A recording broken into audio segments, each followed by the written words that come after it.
Chat. What is up? I hope you guys' weekend was excellent and amazing, 'cause I know mine was.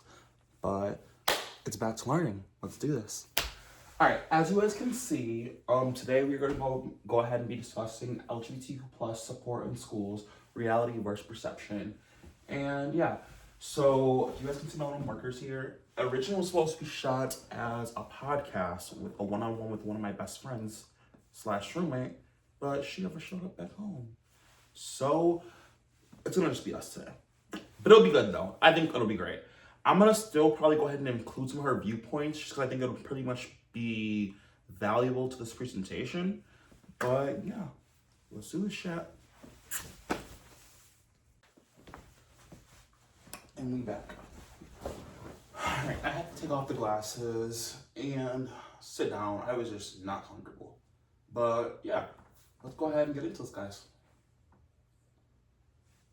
Okay, who I was supposed to be interviewing. This is my best friend Tasia.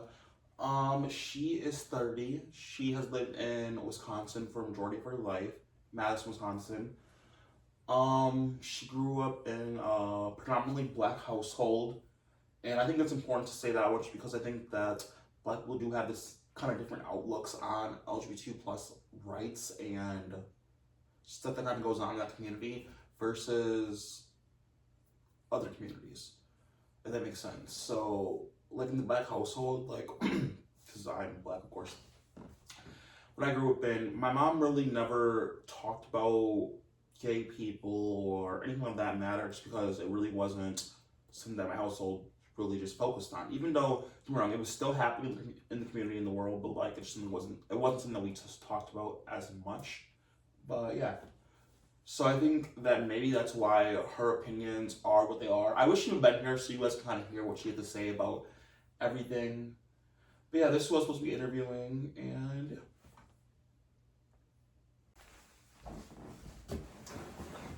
Alright. Okay, so pretty much in school, we have been learning about schools being this place of contradictory. What I mean by this is schools can both be a place of harm and both healing in a multitude of different ways. And within this presentation, I'm going to kind of talk about highlight some of the ways that schools do put on this persona of, oh, we're all inclusive, all people of LGBTQ plus communities and da. But in all reality, some of the ways that they put on that they are inclusive of all these communities, they're really not. And I want to talk about how some of these programs fall short of certain groups of people, and how it kind of plays this idea of what we've been learning about in class. Okay, so why does this matter? What I'm talking about? I think this matters a lot because, then again, I was gonna have my roommate here and we're gonna talk about kind of go back and forth about why this matters to us. But this matters to me personally because I'm becoming a teacher, and I think that talking about some ideas that are already happening in the community, like for the LGBTQ plus people, is big because labels and pronouns are a growing thing, and I feel like a lot of schools, not a lot, some schools do this practice of identifying students as what they want to be called and stuff like that. It's not even just labels, but like GSA programs and like flags, stuff like that, and like rights for these gay students. But what does that actually mean for people who are gay, So I think that's why it's important to talk about this, and that's why it matters. All right, so let's talk about some ways that schools do try to promote inclusivity. And because I don't think schools are a hate place. Like, we hate gay people, I think that some schools do aim to help out their students and include everybody and stuff like that. But like all programs, like all people, we're human and they fall short. Some of the different ways that I talk about in this presentation or highlight is GSA, which is Gender and Sexuality Alliance programs, and pronoun respect policies. Here I did mention a couple more ones like anti-bullying policies inclusive curriculums, staff training workshops, and visual science of support. But in the presentation, I'm going to go ahead and talk about just GSA and pronouns, just because I feel like these two ideas are really big ways that school is used as a place of contradiction. But yeah, those are some ways. On this next slide, I went ahead and included some ways that even the policies that are happening in schools still fall short. For example, like with the whole pronoun respect policy, it's super inconsistent.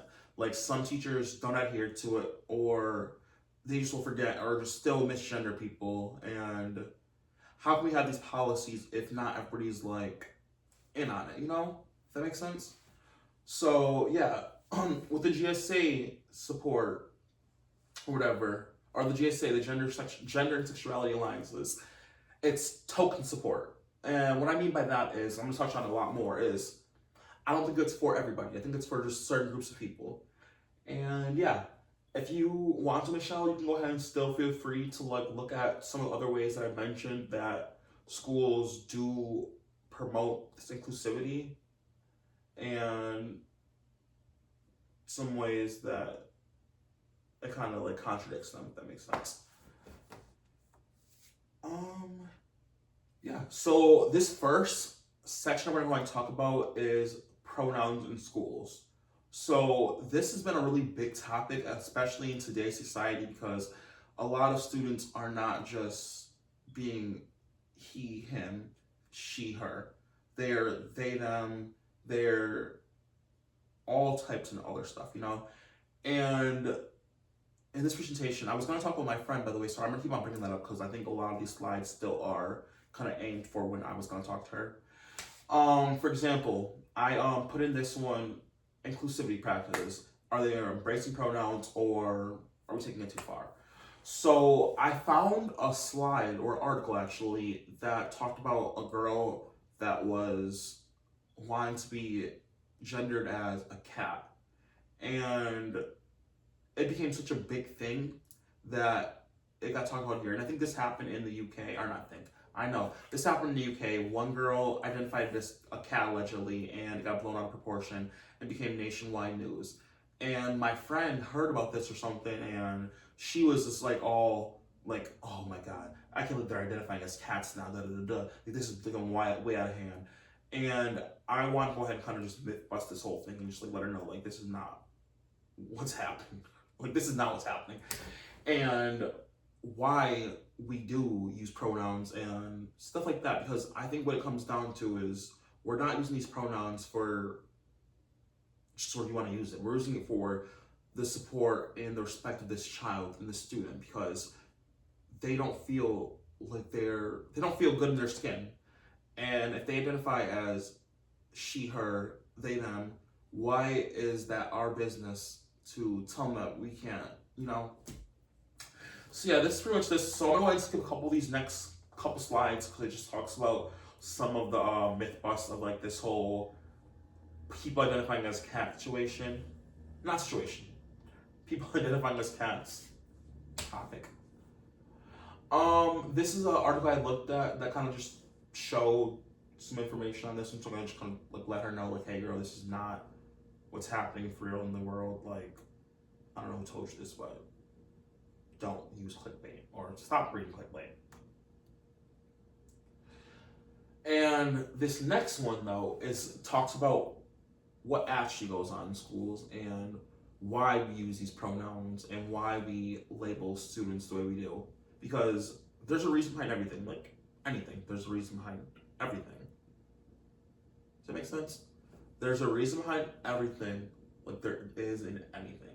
Ooh, it rhymes. Okay, so what it comes down to is pronouns are about mental health and not just politics. So I think we get somewhat wrapped up in this idea of, oh, gay rights, trans rights. But what it comes down to is like student well-being. And I looked at some research and it pretty much showed that students who do identify or get gendered properly as what they want to identify as, exhibit lower forms of depression, lower anxiety rates, higher self-esteem, and lower suicide attempts. I did have a bunch of research to go along with like actual like numbers, but I took it out of the presentation because I think it wasn't valuable to it. But I may attach it in like the transcript so you can kind of just see what I was looking at, because I think these numbers are important, but just not the big idea, if that makes sense. Misgendering, using the wrong pronouns actually hurts students, and that's what it comes down to. If we can figure out a way to like, as upcoming teachers and like people in the society, figure out a way to like include everybody and love all and like, I don't know, whatever, we can, sorry, I kind of was just rambling for a second there. Okay, so in this study, it also kind of looked at some students who were properly gendered properly. I'm losing it, guys. It's been a long weekend. Who are gendered properly, and some of the students who did get called by the right labels exhibited higher forms of. Wait, what? I think what I did was I put the backwards information into there. The paper that I looked at though, or the research I looked at, you can look for yourself. I attached it into my works cited page. Showed though that students who were corrected by or used by the correct labels, exhibited forms of like less forms, or higher forms of confidence, less distress, and stuff like that. So I think that's what it comes down to, is just respecting the student, and yeah. Oh, I should have put this in there. Okay, so there is certain states that have anti-LGBT laws, and within those states, they do have worse outcomes. And I think it's important to note that if we became a society that kind of got him one, like as one collective, and ran as one collective, we can kind of see that if we were to identify some of these issues that's happening in society, we can just better our students, all of our students, not just the LGBTQ plus ones, but that's what I'm talking about in this presentation, like all the students, you know? So, yeah. Sorry, losing it. Okay, so this next topic I want to go ahead and talk about is going to be GSA support, pretty much. Is the support for all of us, or is it just for some? And let's talk about what I mean by that.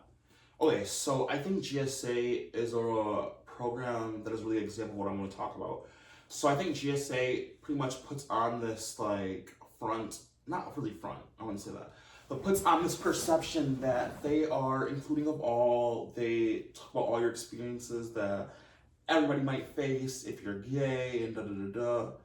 But one thing that I have learned about learned about life actually, is that my experience as being a gay black man are not the same experiences as being a gay white man in America, because America is built on white supremacy. So like, if that makes sense. So pretty much, in looking at it from an intersectional perspective, GSA does not touch on topics that deal with both being gay and both being black. So that's why I feel like personally, I don't think that GSA is meant for all of us. It's meant for people who are white, and yeah.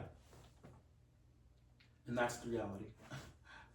All right, so I went ahead and looked at a little bit of research and found out what some of the reports were saying about GSA programs in America. Okay, so pretty much GSA programs are put in place to improve school climate and make students who are gay and who identify as LGBTQ plus feel more safe within their school. And I know this actually because when I was in high school, I was part of the GSA program. And it's important to note though, that when I was part of it, I was the only black student, literally the only black student. among maybe like 10 or 15 white students. And a lot of stuff they would talk about would only be situations that a white person could deal with. Don't get me wrong, I feel like the whole basis of it was still gay, and like it talked about stuff that I dealt with as a gay person, but not stuff I dealt with as a gay black person. And I think it's important to note that because it's out there in the world, and if we kind of just let these different groups of people kind of fall through the cracks, then we're not looking at the bigger picture of like everything, if that makes sense. So in the same research, I found that there's participation gaps amongst people of color. And don't get me wrong, I don't think that the participation gaps are because these GSA programs exclude them. Like I said, I was a part of one myself. I just think that it's because they don't talk about... What? Okay, I think it's because our experiences are a little bit different than a white person. So we don't really want to sit in a room and hear about stuff that we can't relate to on a different level. So I think that this kind of looks, like I said, it looks like an intersectional perspective, and that as me becoming an upcoming teacher, I need to look at these gaps of people who are not talked about, who are misrepresented or not represented at all, and ask kind of why is this and what's going on. Which leads me to this. GSA needs better intersectional support. I think that they do a great job at talking about a lot of situations that gay people face all in all, but not situations that gay black people face and gay people who are like of other races and stuff like that. So I don't even want to just say black people, because like there's other races that are also black, like, or gay. For example, like I don't even want to know what it'd be like to have to be a gay person in like a Muslim society or a Muslim culture, because I know that that's not something that's like, you just don't do it. So I think it's important to like kind of grow these groups or grow this group or whatever, to make it so that everybody feels included and everybody feels involved, instead of just making it feel like one specific group of people is getting the knowledge that's out there. But yeah. All in all, what this comes down to is how can me being a teacher and has us being upcoming teachers better support LGBTQ plus people and students, because we don't want these numbers to stay the same. We want like to make the dropout rate smaller and make students more happy, and make them want to come to school, make them want to be able to be themselves around other people. So what are ways that I think that we can do this? First off, we have to go ahead and move from this equity look at it, from like GSA groups and gender neutral bathrooms, to actual justice, and figure out like what can we do to change the system so that we don't have to do this type of stuff, so that there isn't so much gay hate, so to say. We have to normalize our identity so it's not just trending or controversial. Like this whole labeling as a cat situation, this should never have been a thing. I think that got blown way out of hand, and I think that it kind of touches more on the transgender hate within the community and how people are using this misrepresentation of labels to kind of just throw it out anywhere, if that makes sense. And it shouldn't be a controversial thing. If a student wants to identify as a cat, I'm not saying that this is a thing, but just let them, whatever. Like, why does it matter? Respect the student, respect the person, because they are a student and a person, you know? We have to create spaces where everybody feels seen, not just a specific group of people, and yeah, make it so that all students of color, students of white, gay, black, whatever, can all feel welcomed and loved within this community, which is cool. And this kind of comes down to address the system and not just the symptoms. So what I mean by this is, this whole idea of LGBTQ plus, I feel like personally was built on so many different stereotypes and misrepresentation of norms and pillars of white supremacy and all that good stuff, and it just needs to get pulled back and figure out how do we get here, and how can we better fix what's going on. And remember, I don't think it's going to happen overnight. I don't think it's going to happen even in this century because our president is Trump. And I don't know if you guys seen, by the way, he just made it so that they're going to be changing they're going to be changing representation of LGBTQ plus and trans people in a TV norm. So talk about in schools. I'm gonna be like, it's gonna be not really talked about in like TV. So I don't know how this is gonna be. I don't know. But let's just keep on growing and going. We need to protect students from community politics. What I mean by this is these students' rights should not just be like something that we just talk about from now. It's something that we should talk about forever, and like we need to be able to like grow as a society and make it so that these students can feel safe and welcomed when they go to school.